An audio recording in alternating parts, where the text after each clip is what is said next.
pour Rousseau comme pour Hobbes, il n'y a rien au-dessus du souverain. Et ce que posent les modernes, c'est le problème du politique. Quelle est sa nature, sa légitimité? D'où il tient son pouvoir? La République, comme la monarchie, a le droit de vie ou de mort sur les citoyens. Quand en 1914, la République française a décidé de s'engager dans la guerre contre l'Allemagne et a envoyé plusieurs millions de ses enfants à la mort, elle a bien eu le droit de vie ou de mort sur eux. Alors c'est ça qui est bien chez Hobbes, c'est qu'il ne vous raconte pas de baratin sur les l'État, c'est ça. Il dit vous avez le choix entre ça et la guerre.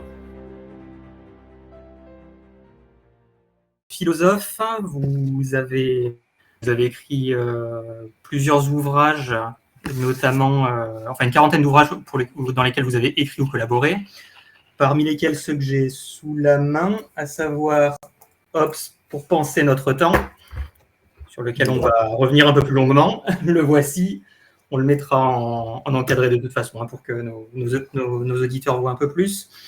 J'avais aussi l'introduction à la pensée de Marx que vous aviez écrit. Oui.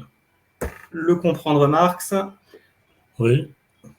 Vous aviez publié dans Pourquoi combattre avec les équipes du Cercle Aristote. Et vous avez sorti récemment un ouvrage sur la défense de l'État-nation. Oui, j'ai aussi publié en début d'année un ouvrage qui s'intitule « Mais comment peut-on encore être marxiste ?» que vous aviez publié chez Bréal, non, c'est ça, ou chez Seuil? Non, chez Atland. Chez Atland, celui-ci, pardon.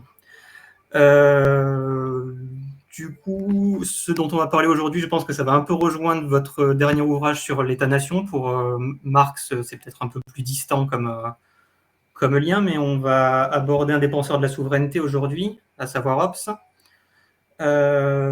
qui, pour bref rappel pour nos auditeurs, est un philosophe qui a vécu entre 1588 et 1679, c'est-à-dire qu'il a connu l'avancée de l'État-nation, puisque ça a commencé un petit peu avant à apparaître, mais il est quand même dans la période de développement et d'installation définitive de l'État-nation. Oui. Ses ouvrages les plus connus, ce sera le Léviathan, le Décivé. Il est postérieur à Jean Bodin et Machiavel, dont il connaît bien les thèses et sur lesquelles il est en partie, sur lesquelles il s'appuie en partie. Vous en parlez assez dans cet ouvrage d'ailleurs, dont on parlait tout à l'heure. Il est contemporain de Descartes, avec lequel il va avoir quelques disputes. Oui, c'est le moins qu'on puisse dire.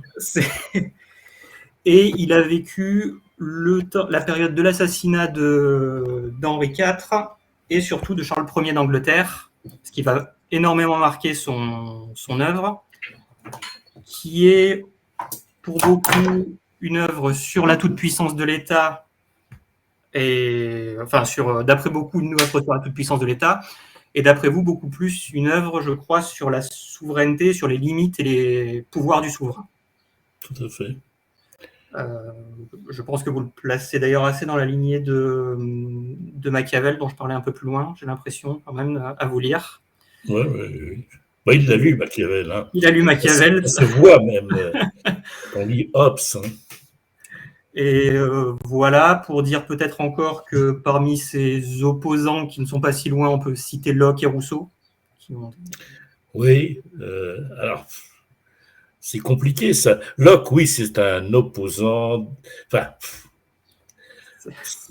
c'est compliqué d'essayer de catégoriser les philosophes dans des camps, ou les mettre sur un ring de boxe, gong, à ma droite, Hobbes, à ma gauche, Rousseau, et battez-vous. Non, c'est compliqué parce que il y a par exemple un philosophe qui est hobbesien, à bien des égards, c'est Spinoza.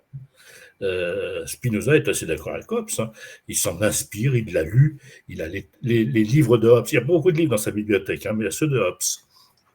Et alors simplement, il pense qu'il y a des limites objectives à la puissance de l'État.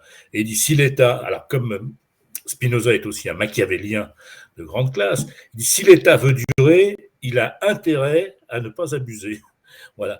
Donc il y a des limites parce qu'il y a une limite au droit naturel, tout simplement. Et puis alors Rousseau, c'est pareil. Rousseau, il critique Hobbes, mais d'un autre côté, il est très hobbesien. Pour Rousseau comme pour Hobbes, il n'y a rien au-dessus du souverain. Voilà. Et le souverain, alors simplement, Rousseau dit pour que le souverain soit un vrai souverain, il faut qu'il soit l'émanation du peuple. Hobbes n'est pas forcément hostile à cette idée-là. Hein. Il y a plusieurs possibilités chez Hobbes.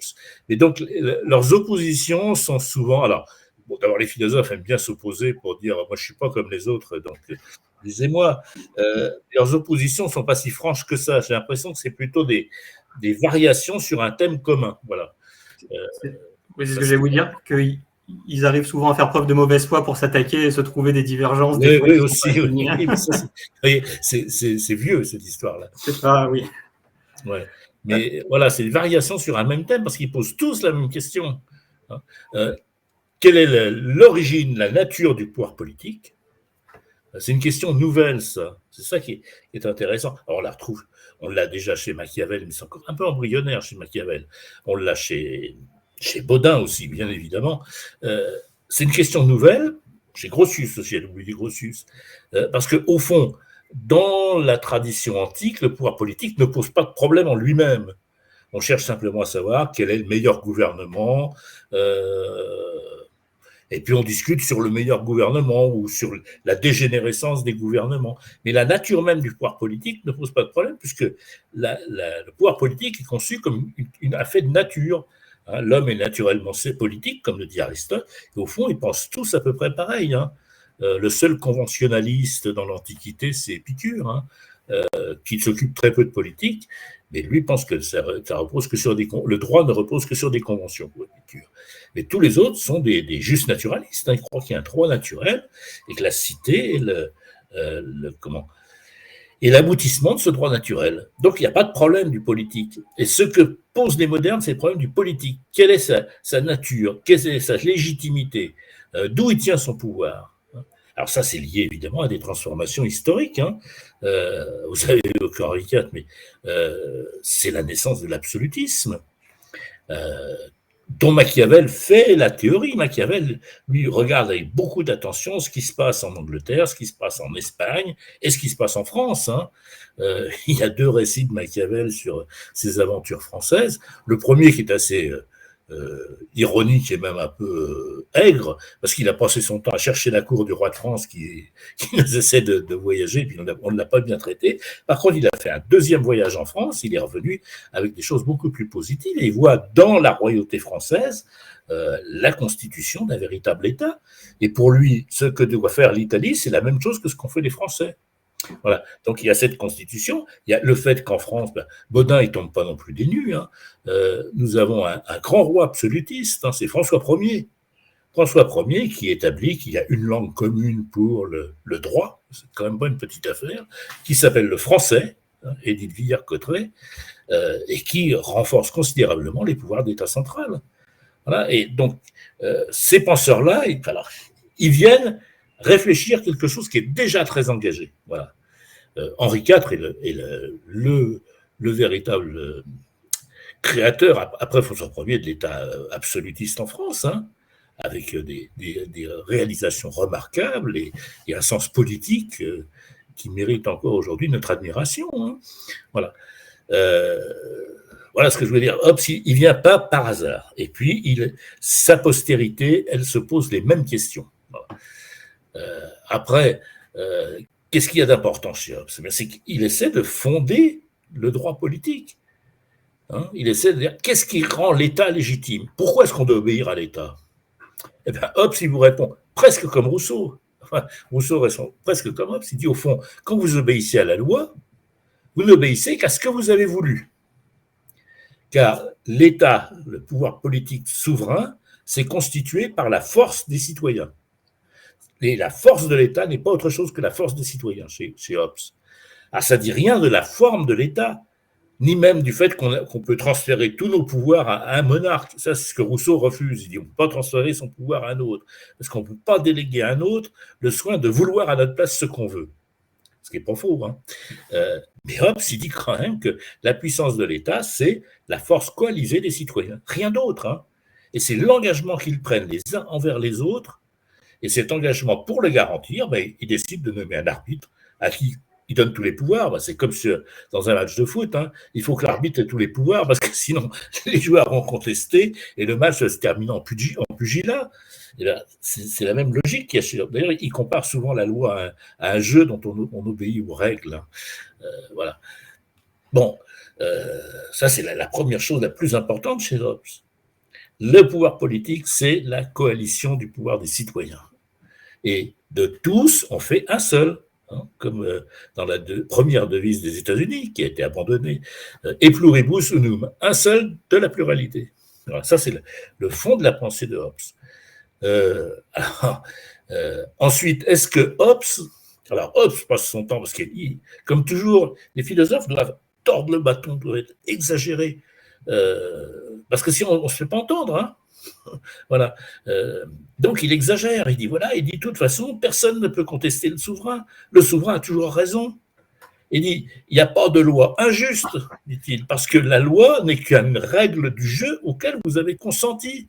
Vous ne pouvez pas dire que les règles, je ne sais pas moi, de la belote sont injustes parce que vous avez perdu. Non, vous avez accepté les règles de la belote au départ, vous n'avez pas de chance, vous n'avez pas eu de jeu, voilà, vous avez perdu, puis c'est tout. Mais vous ne pouvez pas dire qu'elles sont injustes, les règles de la belote.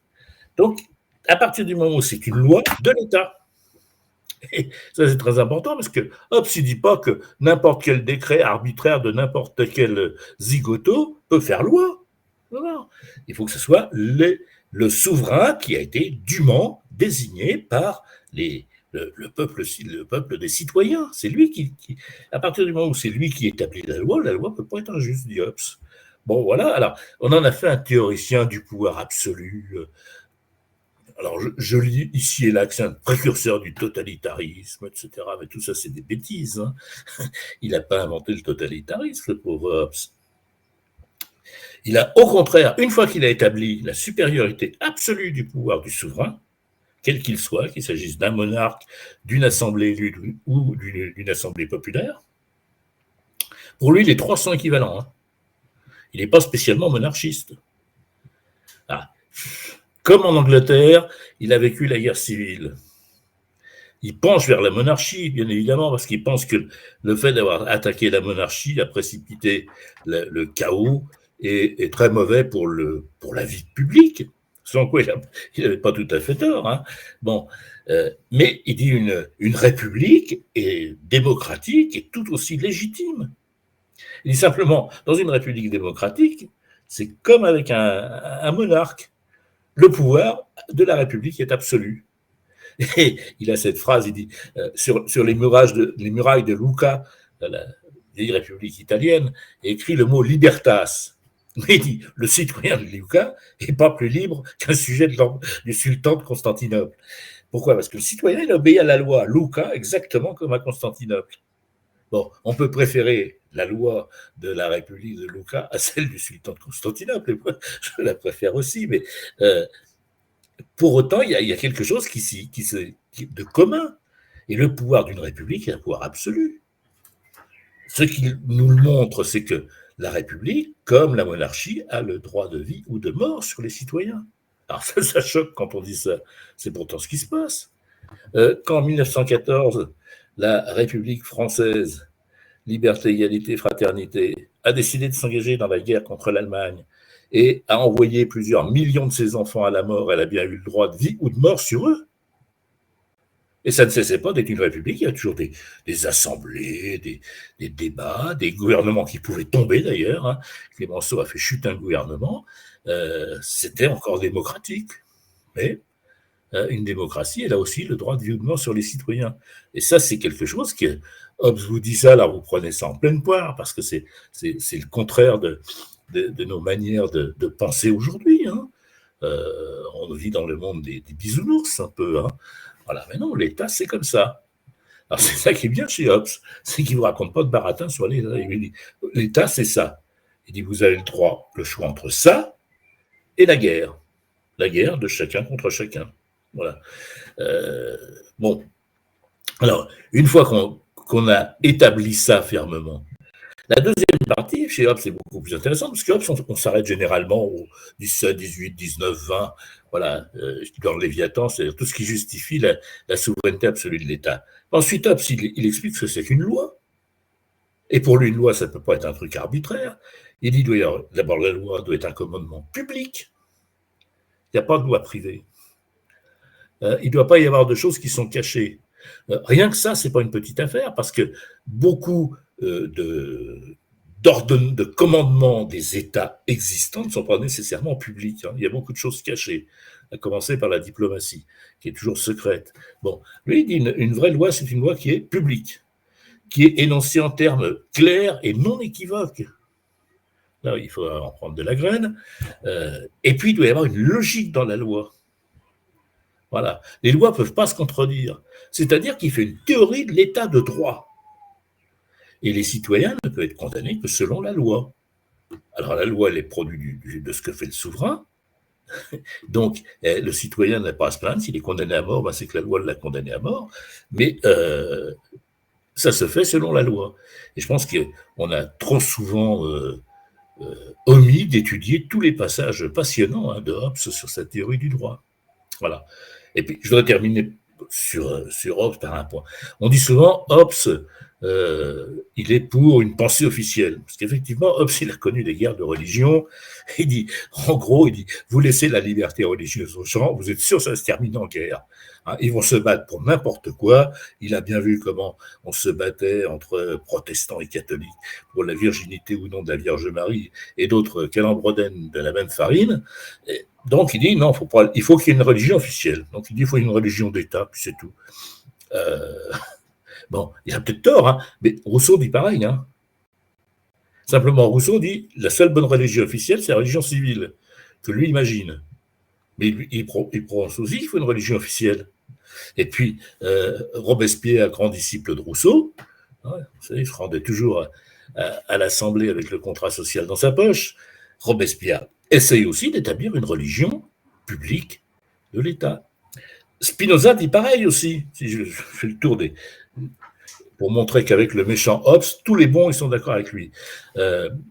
Spinoza, il dit aussi qu'il y a une vraie religion.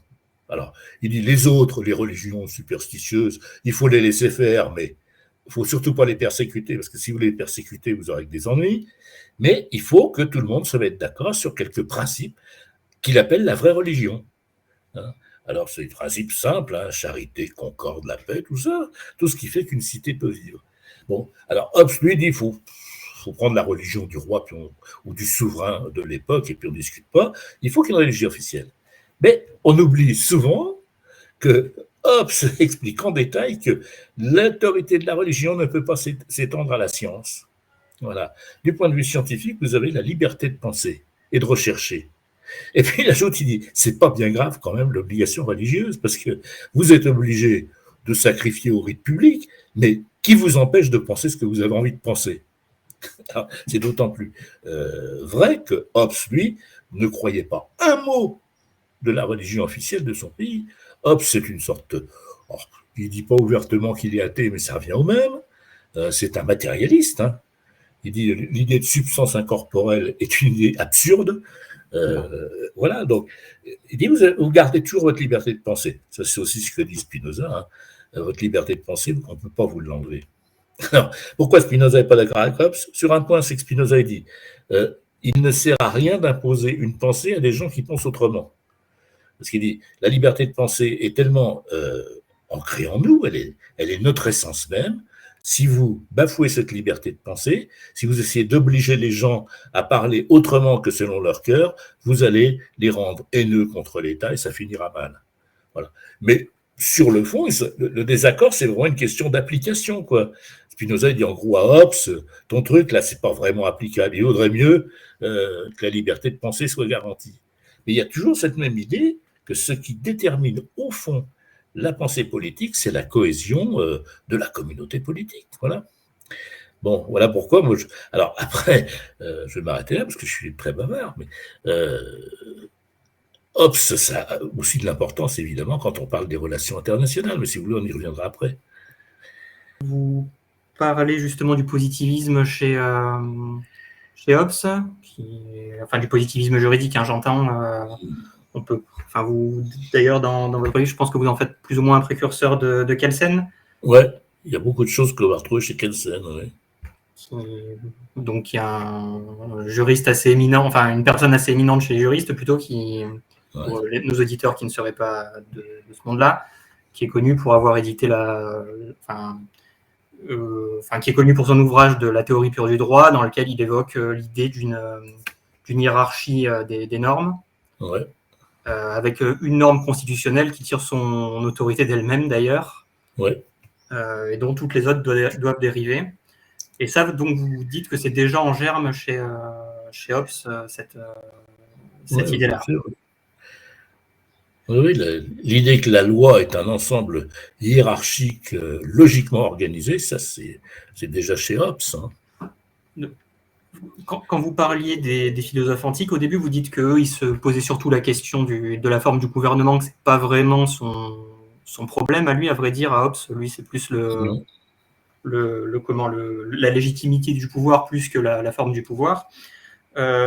Et est-ce qu'on n'est pas un peu dans l'opposition Créon-Antigone, vous savez, où Antigone serait représenté par les justes naturalistes et lui serait plutôt du côté de Créon dans le positivisme qui ira avec, quoi, Non, je crois pas, parce que Créon, il défend la communauté politique comme n'importe qui. On pourrait retourner d'ailleurs cette histoire d'Antigone, parce que c'est aussi un lieu commun. Après tout, qu'est-ce que défend Antigone? C'est les liens du sang. Elle veut enterrer son père. Et qu'est-ce que défend Créon? C'est la communauté politique. Moi, je serais presque plus d'accord avec Créon qu'avec Antigone. Et je crois qu'il faut... Bon, mais ça serait... C'est pas exactement notre problème. Les anciens, pour eux, l'État n'est pas en question. L'homme, de toute façon, vit naturellement dans des sociétés organisées. Voilà. Alors que pour Hobbes, non. Hobbes dit, s'il n'y a pas de pouvoir politique, il y a la guerre de chacun contre chacun. Alors, il en donne. Alors, on peut croire qu'il imagine un État antérieur à la société humaine. C'est pas vrai. Alors, il dit, on pourrait s'en faire une idée en regardant les Indiens des Amériques, mais il ne connaît pas les Indiens des Amériques, et c'est pas vraiment son problème. Et s'il n'y a plus d'État, qu'est-ce qui se passe? Il se passe la décomposition de la vie sociale. Si vous ne pouvez plus rentrer chez vous en ayant la certitude que vous ne serez pas agressé par quelqu'un, eh bien vous ne vivez plus dans une société politique. Et vous n'avez plus non plus intérêt à payer l'État, par exemple, à payer vos impôts, si vous risquez de vous faire couper la gorge tous les matins. Et on a des exemples de sociétés où l'État s'est effondré. Je ne sais pas, il y a eu récemment, il y a quelques années, il y a eu l'effondrement de l'État en Somalie. Il y a un effondrement de l'État très largement dans toute la région du Congo, entre le Congo et le Rwanda, etc. C'est épouvantable, ces situations où il n'y a pas d'État.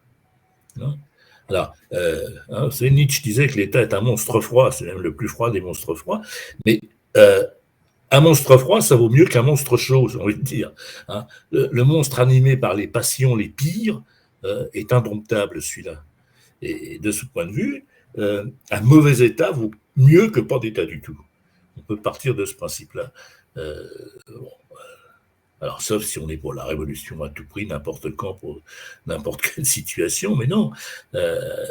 L'État est nécessaire à horizon humain prévisible. Alors peut-être que quand les hommes vivront d'amour, qu'il n'y aura plus de misère, que les soldats seront troubadours, comme le chantaient nos chanteurs québécois, ils ajoutaient, mais nous serons morts, mon frère. Voilà. Alors, en attendant, on a besoin d'un État. Après, où moi je m'écarte de Hobbes, c'est que je pense qu'il y a un certain nombre de précautions à prendre dans un État quel qu'il soit. Et qu'il vaut mieux un État qui soit un peu ligoté qu'un État tout-puissant. Mais à part ça, on a toujours besoin d'un État. Puis il a raison, c'est pas d'État, c'est la guerre civile. Ben, on le voit aux endroits. Enfin, il n'y a pas besoin d'aller très loin. Il y a des tas de lieux, ce qu'on a appelé les territoires perdus de la République, chez nous, où il n'y a plus d'État. On le sait, il n'y a plus d'État. Et qu'est-ce qui règne? C'est le règne des gangs. C'est le règne des gangsters. Il y a eu, il y a 2-3 ans, un film sur les quartiers nord de Marseille. J'en oublie le titre. Non, pas Bac Nord. Bac Nord, oui, bien sûr. Pardon. Bien sûr, Bac Nord. C'est un film qui est assez réaliste. et vous montre ce que c'est quand il n'y a pas d'État, ou quand l'État est totalement impuissanté. Voilà. Et personne n'a envie de vivre ça. Les plus grands libertaires, ils vivent dans des quartiers tranquilles où ils sont protégés de l'invasion de tous les sauvages. Voilà. Donc, on a besoin d'un État. Et Hobbes, il a raison là-dessus. C'est indiscutable. Et que l'État, ce qui donne la loi, ben bien sûr, c'est l'État qui fait la loi. Et seule la loi peut nous protéger contre la guerre civile. Nous avons mis pas mal de temps à inventer un certain nombre de lois contre la guerre civile en France. Comme on avait passablement souffert des guerres de religion. Hein, on se souvient de ça. Voilà. On avait passablement souffert des guerres de religion. Après, on s'est retrouvé dans une situation compliquée avec la Révolution française. On a inventé une idée qui est absolument géniale, qui s'appelle la laïcité. C'est une excellente idée parce qu'elle impose une espèce de neutralité de l'État qui n'a pas à se préoccuper de sonder les âmes et les reins. Hein. L'État doit simplement se contenter d'assurer l'ordre public. Voilà. Et personne n'a le droit de venir troubler cet ordre public par l'affirmation exagérée de ses propres convictions. Voilà. Et ça nous a assuré la paix. D'ailleurs, dans des conditions qui seraient bon de rappeler à tous les modernes ignorants. Vous savez, quand la loi laïque a été adoptée, même avant l'adoption de la loi laïque par l'obligation de l'instruction publique, hein, par les lois Jules Ferry, puis ensuite la loi laïque, il y a eu tout un mouvement en France contre cette école sans Dieu, qui était l'école laïque gratuite et obligatoire pour tous. Et puis les parents, souvent, essaient de soustraire les enfants à l'école. C'était le cas de ma grand-mère. J'ai une grand-mère qui était élevée dans une famille très, très pieuse ou bigote, je ne sais pas. Bon, eh bien, elle, il ne l'envoyait pas à l'école. Comment elle est à l'école? Parce que les gendarmes sont venus, tout simplement. Ils n'ont pas discuté. Ils ont dit, ben voilà, votre fille doit être à l'école, on l'emmène. Et elle allait à l'école. Et tant mieux pour elle. Elle écrivait un français sans faute, elle parlait très bien. En ayant été à l'école que jusqu'à 12 ans, comme c'était à l'époque. Voilà. Mais voilà, l'État a imposé l'ordre public, et cet ordre public, il est le garantie de la liberté réelle, hein. Pas de la liberté fantasmée des libertariens. Du coup, comme je disais, on va donc aborder la question de l'État-nation chez Hobbes et par le biais de votre conférence. Donc, je vous laisse la parole. Oui, mais là, Hobbes, il a une position très simple, hein. Les seuls sujets de droit sur le plan international sont les États souverains. Et comme ils sont souverains, il n'y a pas de souverain au-dessus d'eux. Parce qu'évidemment, le souverain, c'est celui qui est au-dessus de tout. Il n'y a aucun pouvoir au-dessus du souverain. Si vous imaginez qu'il y a un souverain au-dessus du souverain, ben, c'est plus un souverain. C'est le cas, par exemple, de l'Union européenne. On parle de souveraineté européenne. Soit il y a une souveraineté européenne, il faudra m'expliquer quand elle était et comment elle a été proclamée, selon quel moyen légitime. Est-ce qu'on a fait une révolution européenne, un coup d'État, ou je ne sais quoi. Soit il y a des souverainetés nationales. Et s'il y a une souveraineté européenne, il n'y a plus de souveraineté nationale. Voilà, ça c'est le fond de la question. Notre actuel président de la République, pour combien de temps, je ne sais pas, a fait toute sa campagne des récentes élections européennes sur le thème de la souveraineté européenne. C'est une aberration pure et simple. Il n'y a pas de souveraineté européenne. La souveraineté européenne, ce n'est pas autre chose que ce que les États qui composent l'Union européenne ont consenti à laisser faire. Voilà. Et à l'échelle internationale, vous pouvez faire une association.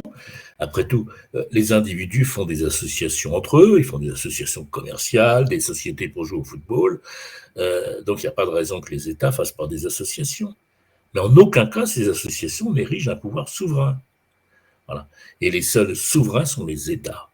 Alors, c'est pareil, c'est une idée qui est pas très sympathique au premier abord, parce qu'elle laisse entendre que dans notre monde, les conflits restent dominants. Bon, mais ça aussi, il suffit de regarder ce qui s'est passé. Enfin, je veux dire, il n'y a pas besoin de remonter à la Première Guerre mondiale. Rien que le XXe siècle, la fin du XXe siècle et le début du XXIe, nous avons chez nous des conflits nationaux extrêmement violents. Tout le monde semble avoir oublié l'histoire de la Yougoslavie. La Yougoslavie était un État-nation qui s'était formé dans une première phase sur les décombres de l'Empire ottoman et de la libération du joug des Ottomans, puis ensuite qui s'est reformé après la Seconde Guerre mondiale sous la direction de Tito et du Parti communiste yougoslave. Voilà. On peut penser ce qu'on veut de Tito, du Parti communiste yougoslave, du communisme yougoslave, tout ça. Il n'empêche que Tito était un patriote yougoslave. Comme il était croate, il a pu domestiquer les Croates et éviter que les Croates et les Serbes s'entretuent. Il a réussi à constituer tant bien que mal quelque chose qui ressemblait à une nation. Voilà. Et qu'est-ce qui s'est passé à la fin du XXe siècle? Ça a été la destruction de cette nation. Destruction qui a été pilotée par d'autres nations. C'est-à-dire, les Croates étaient soutenus en gros par l'Allemagne et le Vatican, si le Vatican est une nation, et puis les Serbes, longtemps, étaient soutenus par la France. Pourquoi? Parce que nous sommes des alliés des Serbes depuis très longtemps. Hein. En 14, c'était nos alliés, les Serbes. Et les Serbes nous aimaient bien aussi. Voilà. Et puis,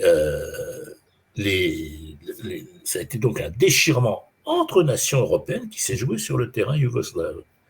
Voilà. La première phase. Bon, alors, comme la France était dans l'Union européenne, on a fini par se ranger aux Allemands. Et on a fini par dire, les Serbes sont des méchants. Voilà. Alors, en plus, c'est arrivé là-dessus l'affaire du Kosovo. Donc, les Serbes étaient vraiment doublement méchants. Et pour leur apprendre la bonté et les sentiments humanitaires, on les a bombardés. On a bombardé Belgrade à l'uranium appauvri en 1999, si je ne m'abuse. Voilà. Et c'est ça, la communauté européenne souveraine. Ça a été quelque chose où il s'agit de mettre au pas une nation, en l'occurrence la Serbie. Voilà. Bon, et toute l'histoire de l'Europe aujourd'hui, encore l'histoire de l'affrontement des nations, ce qui se passe en Ukraine, c'est une question nationale.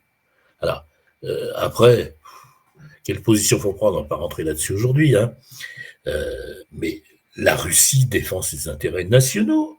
Les Russes sont une grande nation, hein, qui appartiennent d'ailleurs, n'en déplaise à tout le monde, à l'Europe. Hein, parce que la culture russe fait partie de la culture européenne. Hein. Je pense que nous sommes très nombreux à avoir été nourris de Dostoïevski, de Tolstoï. Tolstoï, c'est un géant, hein, pour nous. Enfin, si on n'a pas lu Guerre et Paix, on ne comprend rien à l'histoire européenne. Voilà. Bon, on a été nourris par cette culture russe, autant qu'on les a nourris. Les Russes ont été très longtemps francophiles. Les auteurs français étaient les plus lus en Russie. Bon, voilà. Et on a donc aujourd'hui, à nouveau, cette question des nations. Alors, on peut décider que ça n'existe pas. En réalité, ceux qui décident que ça n'existe pas, c'est ceux qui pensent qu'il n'y a qu'une nation qui a le droit à l'existence, qui sont les États-Unis. Parce que les États-Unis, eux, considèrent qu'ils sont un sujet souverain, que personne n'a à leur dicter quoi que ce soit. D'ailleurs, ils n'ont pas signé la plupart des conventions internationales, notamment, je crois que la Cour pénale internationale, ils n'en font pas partie, ce qui fait qu'eux, ils ne peuvent pas être jugés, ils ne reconnaissent pas cette Cour. Mais on ne peut même pas leur en vouloir. Ils disent, bah oui, on est un État souverain. On a fait de plusieurs un seul. On a bien l'UOPS qui nous disent, voilà, donc s'ils sont un État souverain, eh bien, ils affirment leur souveraineté. C'est nous qui sommes complètement dans le déni de réel. La Chine est un État souverain. Alors, on peut ne pas aimer la Chine. Moi, je n'ai pas très envie d'être chinois, encore que dans les innombrables hypothèses où nous pousserait notre décadence totale, être chinois ne serait pas la pire. Parce qu'en Chine, tant qu'on n'embête pas le pouvoir, on peut vivre bien. Voilà. L'Inde est un maudit. Alors, maudit fait partie du camp des méchants, parce qu'il est quand même assez sectaire sur le plan religieux. Maudit, il est légèrement raciste aussi vis-à-vis des musulmans. Il y a beaucoup de choses à dire de Modi, mais Modi affirme la fierté de la nation indienne. Voilà. Bon, on peut continuer comme ça. Les nations, il y en a plein. Les Turcs, vous croyez qu'ils... Erdogan, c'est pareil. Je ne porte pas spécialement Erdogan dans mon cœur, mais Erdogan essaie de maintenir debout, dans une perspective de reconstitution du régime ottoman, hein, parce que c'est ça, c'est l'idée. Mais il affirme son droit à exister comme nation. Un des derniers rentrés dans le clan des nations qui ne veulent pas s'en laisser compter, c'est l'Arabie Saoudite. Hein. L'Arabie Saoudite. MBS est pas très sympathique avec les journalistes, c'est pas bien du tout ce qu'il fait. On va le condamner fermement, mais MBS tente de faire de l'Arabie Saoudite une puissance régionale autonome. Il veut plus être soumis. Bon, et il est en train de transformer à une vitesse assez impressionnante son pays. Voilà. Donc on vit bien dans un système d'État-nation. La mondialisation, c'est fini. Parce que ça n'a jamais été qu'une idéologie, hein, une tentative d'imposer la règle américaine à l'ensemble du monde. Aujourd'hui, les nations se révoltent contre ça, parce que les nations sont les seuls souverains. Hobbes, il a raison. Il a raison.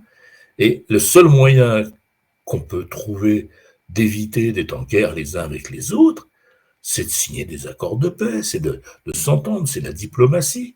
Mais la diplomatie, c'est quoi? Et les accords de paix, c'est quoi? Ce sont des actes de souveraineté. Quand nous signons un accord de paix avec je ne sais qui, c'est un acte de souveraineté de la nation française qui dit, voilà, je m'engage à ne pas envoyer mes troupes contre toi. En revanche, tu t'engages à en faire autant. Alors, la difficulté, si je reviens à Hobbes, c'est que quand on est au niveau d'une seule nation, on peut trouver un arbitre qui s'appelle État. Voilà. Au niveau mondial, il n'y a pas d'arbitre. Voilà. Ou alors, il faudrait qu'on ait un empire. Les empires, c'est trop gros et ça ne marche pas. Voilà. Donc, on est dans cette situation. Il faut réapprendre que les seuls sujets de droit à l'échelle mondiale sont des nations. Tout un. Si on est sérieux, moi j'essaie d'être sérieux dans ce domaine, il faut qu'on reconnaisse la souveraineté totale de toutes les nations africaines. Quand le nouveau président du Sénégal se fait photographier avec ses 2 épouses, il ne le fait pas par hasard. Photographie officielle, il a ses 2 épouses. Pourquoi? Il dit la polygamie, c'est notre règle. Et quand il reçoit Macron, il lui dit vous avez parfaitement le droit chez vous d'interdire le voile, parce que c'est votre loi. Mais nous, on vit comme on veut. Il n'y a rien à dire. Chacun chez soi, et les vaches seront bien gardées, on dit chez moi. Voilà. Alors ça c'est une vision du monde qui, encore une fois, c'est pas très sympathique, hein, parce que ça veut dire qu'on n'est pas tous toujours des frères, que les frontières, on s'en fout pas, etc., etc. Et voilà. C'est pour ça qu'Hobbes, c'est important. Parce que c'est la théorie de la souveraineté de l'État. Pour revenir brièvement sur ce point, la différence que fait Hobbes, c'est justement qu'il n'y a pas de pouvoir qui peut s'ériger entre États. Enfin, on ne peut pas faire un pacte social comme on l'a fait entre États, parce que pour lui, il y a une différence objective de puissance, si j'ai bien compris. Oui, bien sûr. Il faudrait que vous ayez un État tout puissant pour que ça marche. Mais ça, alors, il y a un autre auteur postérieur qui est Kant qui s'est posé cette question. Quand même. C'est Kant, il commence par dire bon, les principes de la morale, ils doivent valoir pour la politique. On ne peut pas dire que ce qui vaut en théorie ne vaut rien en pratique. Et puis, il essaie de réfléchir sur les conditions de la paix. Pour lui, idéalement, l'humanité forme une communauté. Moi, je partage aussi ce point de vue. Hein. En bon français, je suis un universaliste. Hein. Parce que tous les hommes ont une égale valeur, une égale dignité, etc. Bon. Alors, il dit, comment est-ce qu'on peut assurer la paix mondiale? Alors, dans un premier temps, il essaie d'imaginer une sorte d'État mondial. Voilà. Et puis, en réfléchissant, il s'aperçoit que c'est quand même pas une bonne idée. Il dit, parce qu'un État mondial, ça serait soit tyrannique, parce qu'effectivement, si vous voulez faire un État trop grand, ça va être une tyrannie sur une partie au moins des membres de cet État. Il dit soit anarchique. Pourquoi? Parce que c'est pareil, il y a trop à administrer. Et donc, si vous n'avez pas les moyens d'administrer tout ça, ça va être l'anarchie. Et là-dessus, je pense qu'il a complètement raison. Ça pose d'ailleurs un autre problème qui n'est pas abordé par Hobbes, parce qu'à l'époque, on ne se posait pas cette question de ce terme. C'est quelle est la taille de la nation? Une nation, alors, on ne va pas fixer des chiffres, hein, mais ça ne peut pas être trop gros. Parce que sinon, on ne se reconnaît plus. Dans une nation, il faut qu'on partage beaucoup de choses, hein, pour faire nation, justement. Donc, il ne faut pas que ce soit trop gros, puis il ne faut pas que ce soit trop petit. Parce que si vous êtes trop petit, vous ne pouvez pas être indépendant. Bon, il y a tout de même des petites nations qui vivent bien, comme la Suisse, mais les conditions de la Suisse sont un peu exceptionnelles. Mais bon, les Suisses sont une petite nation dont le niveau de vie est souvent fort enviable, qui a vécu en paix pendant des siècles. Bon, mais ils ont quand même un minimum de potentialité, aussi bien agricole qu'industrielle, et bancaire ensuite, mais il n'y a pas que le coucou suisse. Hein. Bon.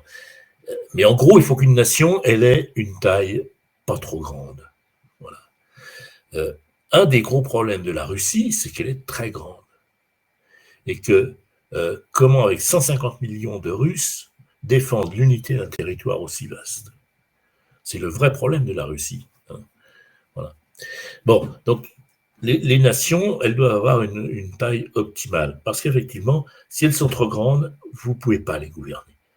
La Chine a par exemple ce problème-là.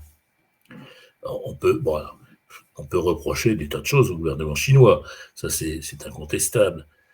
Il y a quand même une réalité, hein, c'est que comment gouverner démocratiquement, de manière centralisée, un pays d'1,350 milliard d'habitants, c'est compliqué. Hein. L'Inde s'en tire un peu différemment parce qu'elle a une structure fédérale. Donc, les États qui composent l'Inde ont quand même une large autonomie.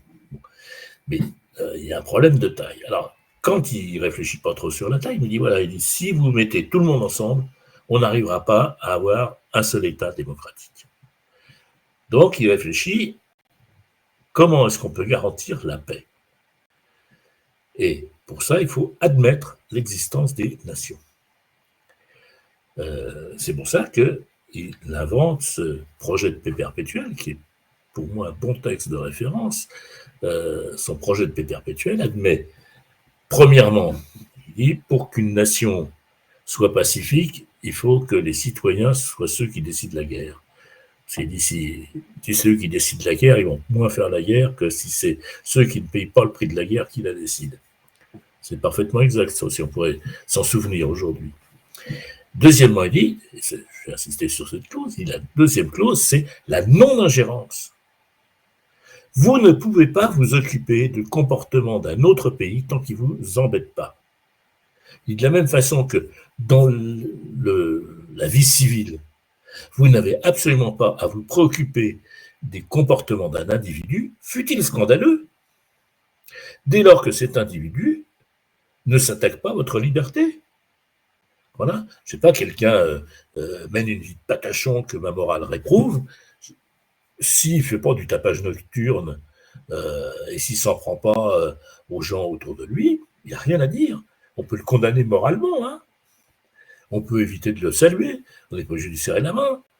Mais on n'a pas à l'interdire. Et entre les États, c'est pareil. Un État ne vous plaît pas, vous n'êtes pas obligé d'être ami avec lui, vous n'êtes pas obligé de multiplier les échanges économiques, vous n'êtes pas obligé de faire des rondes jambes devant ses dirigeants, mais vous devez vous abstenir de toute intervention, de toute ingérence dans ses affaires intérieures. On a théorisé chez nous le droit d'ingérence et même le devoir d'ingérence. C'est une aberration diplomatique et politique. On ne peut pas avoir un devoir d'ingérence. Bien sûr, il y a des pays dont les régimes politiques sont extrêmement déplaisants. Voilà. Ben, on peut, par exemple, décider de ne plus leur parler. On leur fait la tête. Et voilà, pas de relations diplomatiques, ou en tous les cas, le strict minimum. on n'est pas obligé de faire des échanges culturels, et puis on n'est pas obligé de vous recevoir en grande pompe chez nous pour le 14 juillet. Je fais allusion à rien du tout là, de l'histoire récente. Voilà, donc on n'a pas à s'ingérer, mais on n'a pas besoin d'être amis, on n'a pas besoin à s'ingérer dans les affaires des autres. Saddam Hussein était peut-être un homme détestable, mais aucune nation n'avait le droit de venir faire la guerre pour renverser le régime de Saddam Hussein. Kadhafi, on en pense ce qu'on en veut, mais quand M. Sarkozy et M. Obama, il ne faut jamais oublier, parce qu'il a joué un très grand rôle dans cette affaire, Obama, le bon, Obama, il fait partie du camp du bien, ont décidé de mettre à bas le régime de Kadhafi, ils n'avaient aucun droit à ça. Et non seulement ils n'avaient pas le droit, mais en plus ils ont fait une énorme ânerie, parce que la mise à bas du régime de Kadhafi a fichu le bazar dans toute cette région, et une bonne partie du renforcement de Al-Qaïda au Maghreb et des divers groupes terroristes qui se sont développés dans cette région sont le pur produit de la destruction de l'État libyen. Voilà. Donc on n'a pas à intervenir. Il faut respecter le droit des pays, qui s'appelle, en latin, on appelait ça le droit des gens. Jus gentium. Qu'est-ce que c'est que le droit des gens? C'est pas le droit des individus à se promener dans la tenue qui leur plaît, c'est le droit des peuples. La gens en latin, c'est un mot latin pour désigner les peuples, les gens qui ont quelque chose, une jeunesse commune. Voilà. Bon. Donc on n'a pas à s'ingérer dans les affaires des autres. Voilà. Après, dit Kant, on peut, si on a réuni les conditions 1 et 2, on peut, condition 3, créer une société des nations, basée sur un engagement réciproque à ne pas se faire la guerre. Voilà. C'est très bien. Moi, je pense qu'il ne faut pas aller au-delà de ça. Si on avait déjà une vraie société des nations, c'est-à-dire si les membres de la Société des Nations, qui s'appelle aujourd'hui ONU, s'étaient non seulement engagés de ne pas se faire la guerre, mais que cela ne faisait pas, on aurait fait un pas en avant considérable. Voilà. Alors, on n'a pas fait ça, on est soumis à un truc qui s'appelle OTAN, qui n'a plus officiellement aucune raison d'être, mais qui continue de devenir une force agissante. Et puis, vous avez aujourd'hui quelqu'un qui, apparemment, va prendre la direction de la diplomatie de l'Union européenne, qui déclare « Une guerre nucléaire avec la Russie ne me fait pas peur ». Bon, moi, si. Voilà. Ils n'ont pas peur parce qu'ils ne pensent pas être sous la bombe quand elle va tomber, quoi, disons. Mais, ouais. Mais personne n'y échappera. Hein. Oui, ça... quand vous dites qu'il y a une taille optimum pour les États et qu'il n'y a pas d'arbitre potentiel sans qu'il y ait une force supérieure aux autres, est-ce que vous pensez que ça veut dire que la Pax Romana s'est terminée définitivement, que c'est plus possible dans le monde actuel? C'était déjà plus possible du temps des Romains. Hein. Vous allez me dire, l'Empire s'est effondré, c'est déjà la preuve que ça ne marchait pas. Mais... Oui, bien sûr. L'Empire romain, c'est... Vis-à-vis des Romains, on a toujours une attitude un peu... Enfin, moi, j'ai une attitude ambiguë. Parce que d'un côté, je suis admiratif. Hein.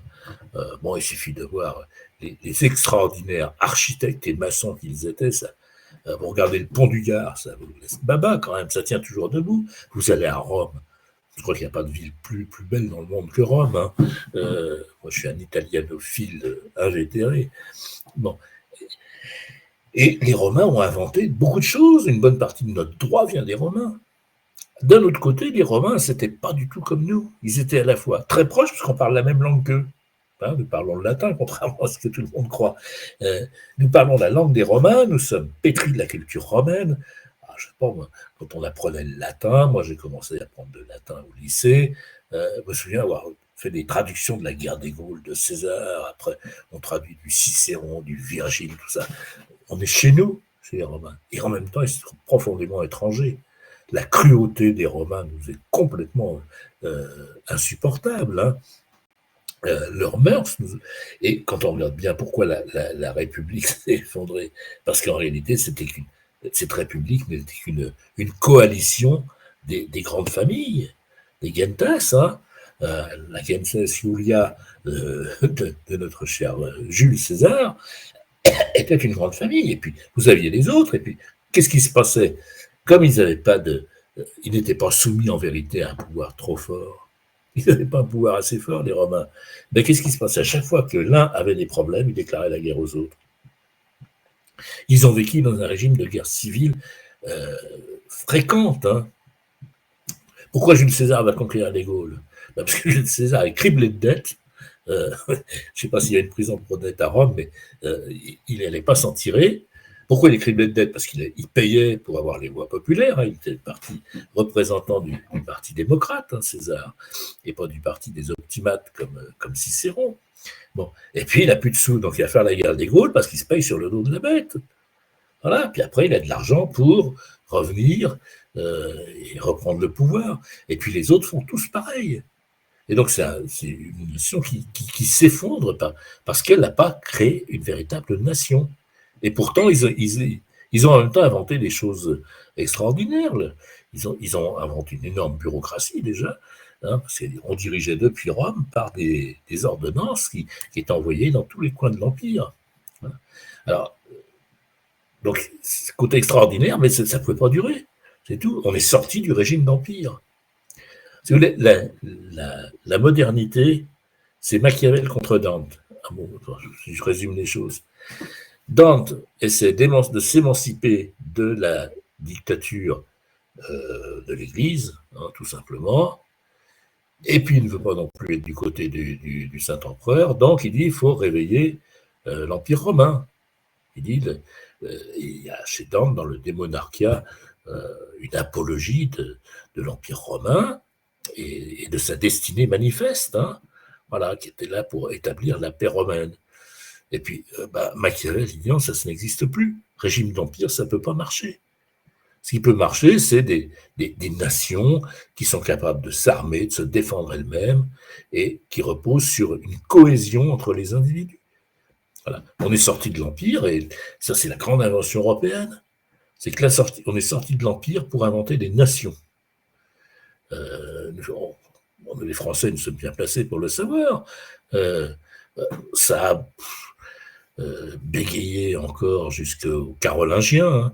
Et puis après le partage de Charlemagne, il s'est fabriqué une nation française progressivement, avec pour l'animer une monarchie capétienne dont on devrait penser à dire de temps en temps du bien, parce qu'il y avait beaucoup de ces monarques qui étaient attachés à la grandeur, pas seulement de leur puissance et de leur coffre. Alors, il y en a qui ont beaucoup pensé à leur coffre-fort, mais qui avaient une certaine vision de la France. Hein.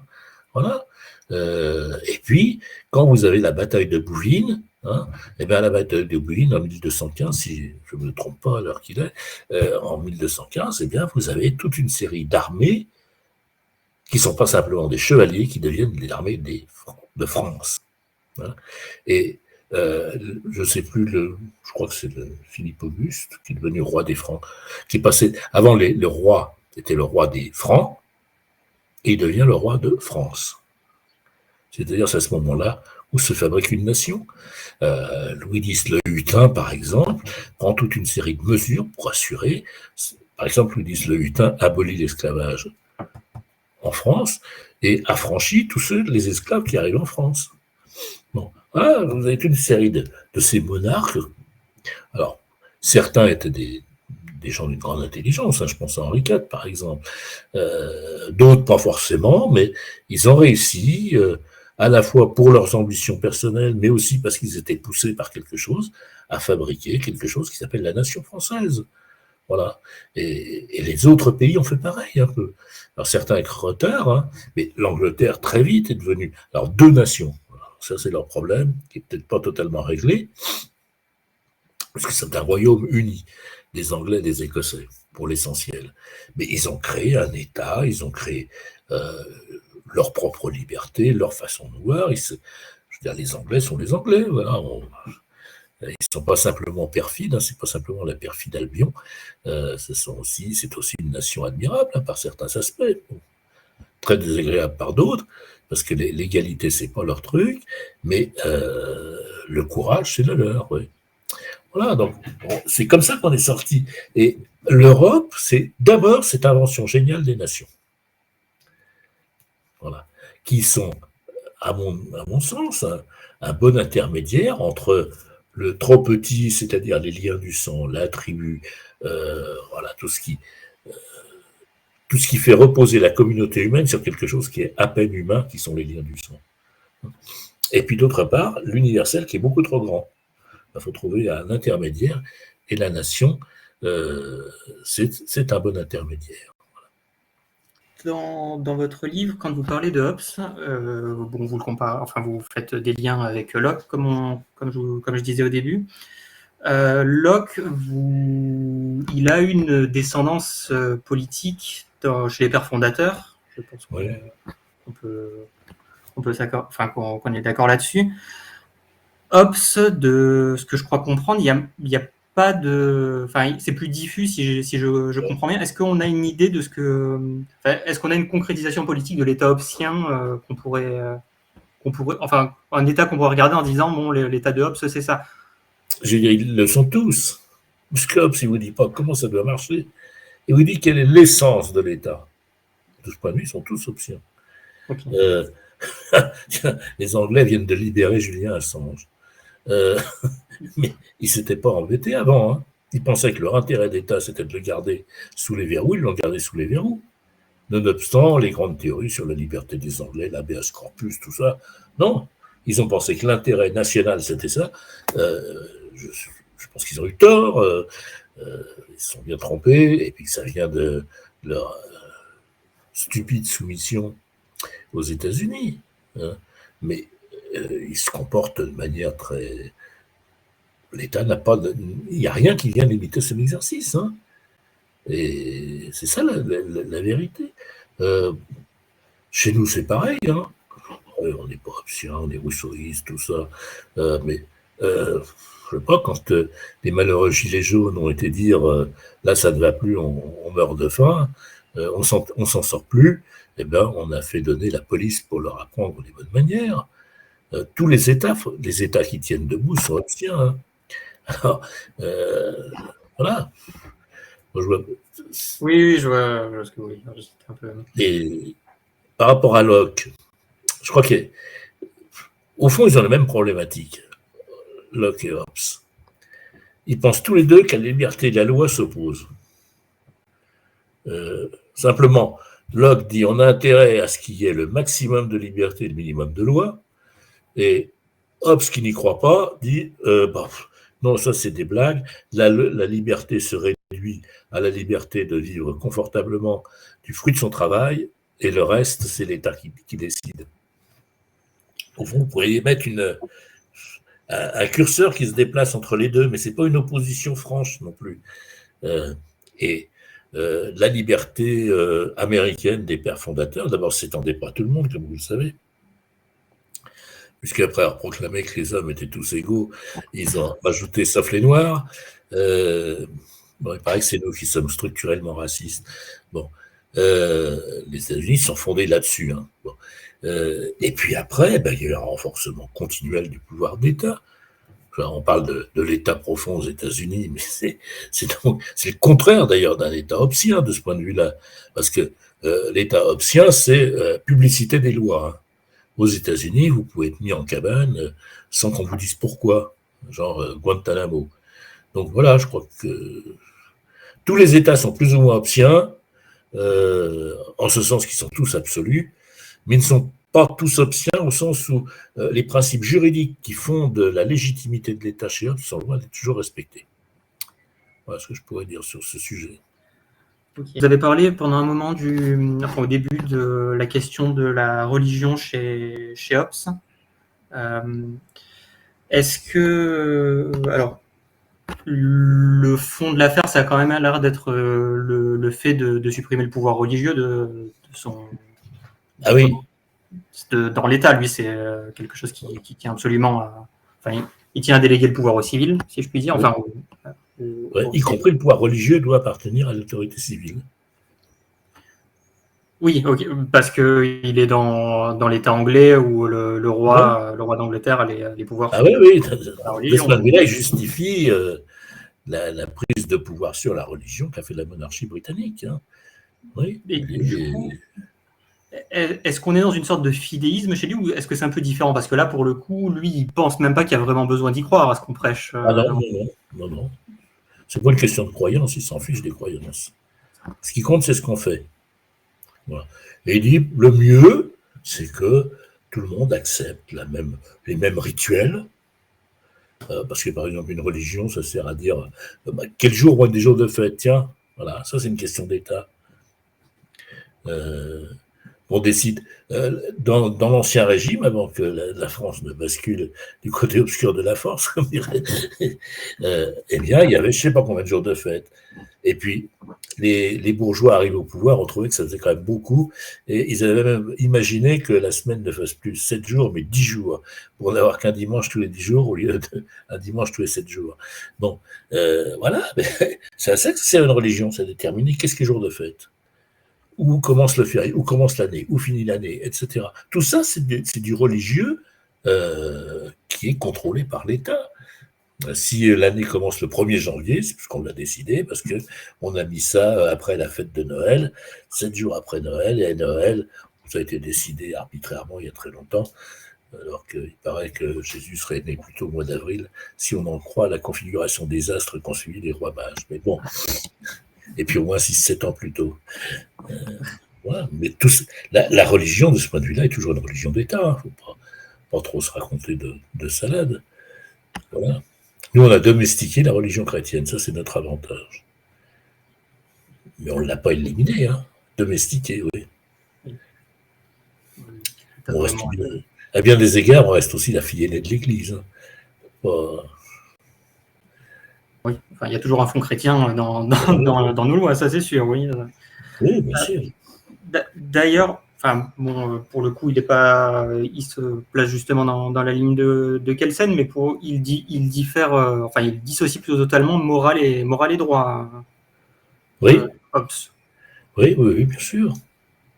Ce qui n'est pas toujours, enfin, ce qui n'est pas le cas chez tous les philosophes, je veux dire. Donc là, on est déjà, enfin, pour le coup, enfin, est-ce qu'il le dissocie vraiment ou est-ce que plutôt il soumet la morale au droit d'ailleurs? Parce qu'il a l'air de considérer que le juste, c'est ce qui est légal. Donc, oui, tout à fait, oui.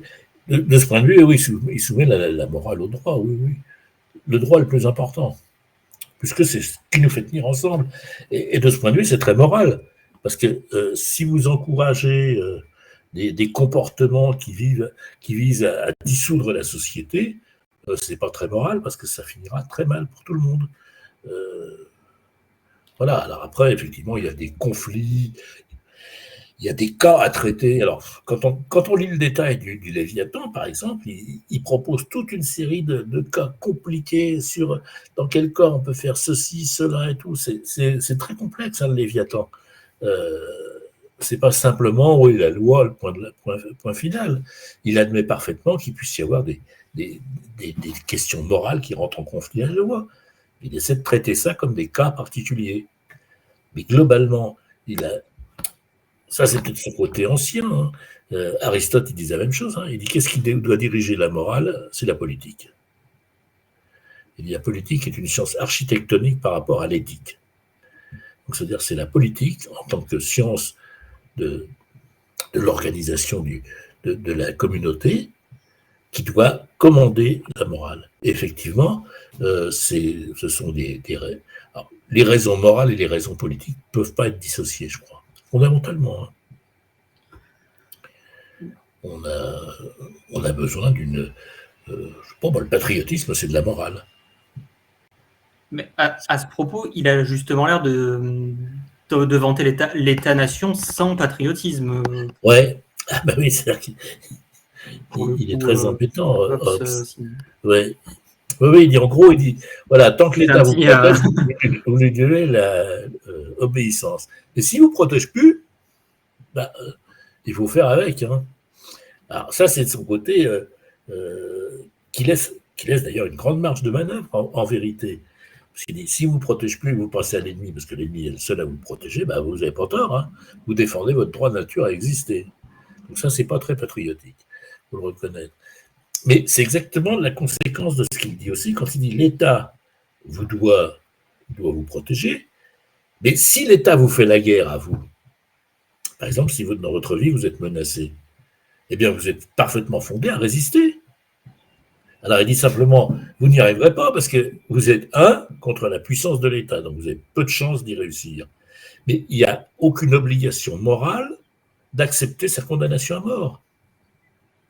Parce que l'effort de l'être pour faire sévère dans son être, comme dirait Spinoza, mais il y a la même idée chez Hobbes, lui est irrépressible. Vous n'avez pas à vous laisser condamner à mort. En tous les cas, vous êtes fondé à résister à la condamnation à mort qui va vous frapper. Voilà. Et il n'y a pas de jugement moral à porter là-dessus. Bon, alors évidemment, ça c'est pareil, ça détonne un peu dans notre monde. Mais oui, je crois qu'il n'a pas tort. Hobbes est peut-être plus anarchiste que tous les autres, de ce point de vue-là.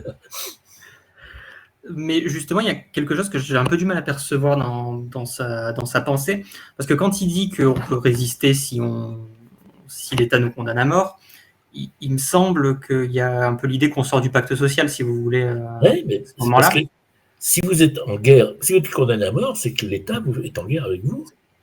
J'entends bien. Vous êtes déjà sorti du contrat social. Mais mettons que l'État vous gracie. Comment est-ce que Hobbes justifie l'entrée nouvelle dans le nouveau, enfin dans le retour dans le pacte social? C'est ça que j'ai du mal à percevoir dans sa pensée. Ben, le souverain peut parfaitement, par un acte de bienveillance, vous éviter la punition ou atténuer les punitions. C'est pareil dans le Léviathan, de longs passages sur la gradation des punitions. Voilà. On ne doit pas punir les gens tous de la même façon. Ça, c'est très important, parce que très souvent, on était dans des régimes où, pour un nombre considérable de fautes, la seule sentence, c'était qu'on lui coupe la tête. Bon, hop, il dit non, il faut que la sanction soit proportionnée.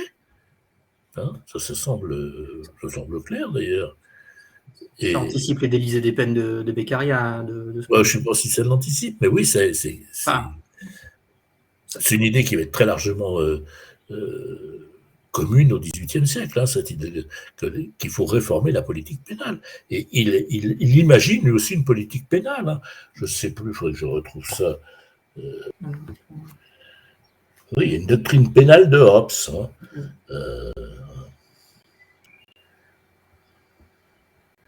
Et par exemple, cette doctrine pénale est très intéressante. Il commence par proclamer un bon principe, c'est que là où il n'y a pas de loi, il ne peut pas y avoir de péché. Donc, s'il n'y a pas de loi, on ne peut pas vous condamner.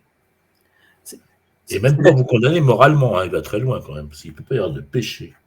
C'est ce que j'allais vous dire, c'est déjà intéressant comme choix de terme, péché, par rapport au... Oui, parce qu'il passe son temps à essayer de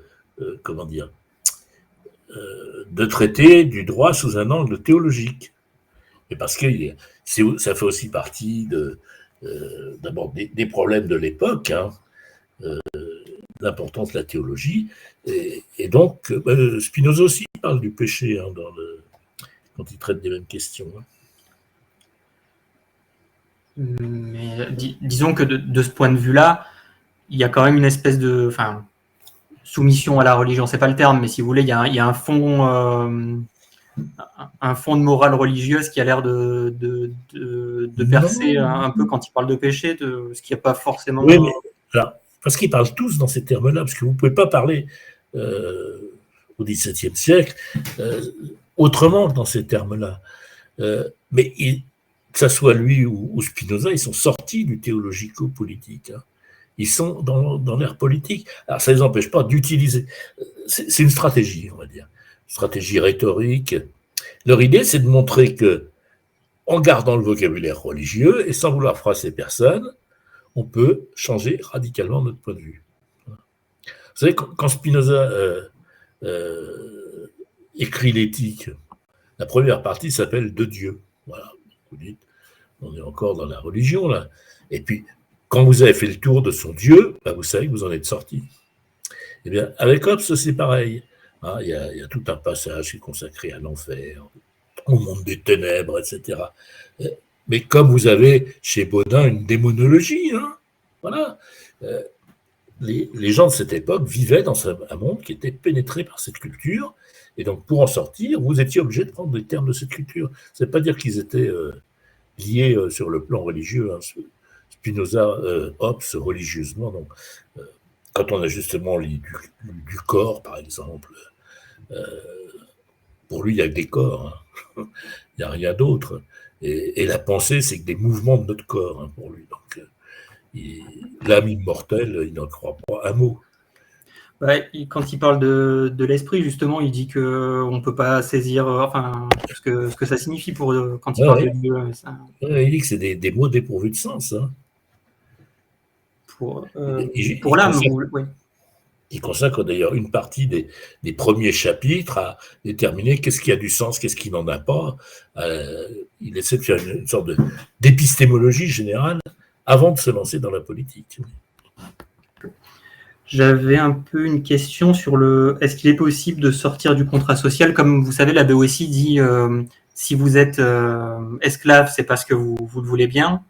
Est-ce qu'on est soumis au contrat social parce qu'on le veut bien, ou est-ce qu'il est impossible d'en sortir? De toute façon, c'est en pratique invivable d'être hors de l'État, hors du contrat social pour un humain. Ben oui, on peut essayer, comme dans le film Into the Wild. On essaie de s'affranchir de la communauté des hommes et on meurt. Voilà. Alors on peut réformer le contrat, on peut agir politiquement, ça c'est. Après tout, dans une démocratie, c'est même le devoir des citoyens, c'est d'agir politiquement. Mais on n'a pas d'autre solution. Hein. On va pas. L'état de nature est un état fictif. Hein, c'est une expérience de pensée imaginée par Hobbes et Rousseau pour essayer de juste construire une justification rationnelle de leur thèse, mais ça n'existe pas. Personne ne peut vivre à l'état de nature. Personne. Alors on peut essayer de survivre dans la forêt, mais enfin bon, c'est pas un idéal formidable, quoi. Voilà, donc je crois qu'on ne peut pas sortir du contrat social, on est dedans. Et après, faut assumer. Faire son métier d'homme, comme diraient les stoïciens. Là où le sort nous a mis. On va peut-être terminer sur une dernière question, si ça vous va. Oui. Il y aura forcément une dernière question, mais on va peut-être terminer. Justement, sur cette question de l'État, de la sortie du contrat social, la question c'est plutôt si le souverain devient illégitime aux yeux des contractants, aux yeux des citoyens. Pour Hobbes, est-ce que vous pensez, enfin pas pour Hobbes d'ailleurs, selon vous, quelle est la voie de sortie dans ces cas-là? Il n'y a que la révolution armée qui marche, ou il y a Je vais m'engager dans des réponses aussi. Je ne vais pas vous appeler à... Si le souverain est illégitime, ça veut dire qu'il a déclaré la guerre à son peuple. Voilà. Et donc, quand vous êtes en état de guerre, vous faites la guerre. Ça, c'est la théorie de Locke, hein, qui fonde le fait que le citoyen américain a le droit de porter une arme. Il a le droit de porter une arme pour se défendre contre l'État, quand même. Hein, on oublie un peu ça quand on parle des États-Unis. Bon.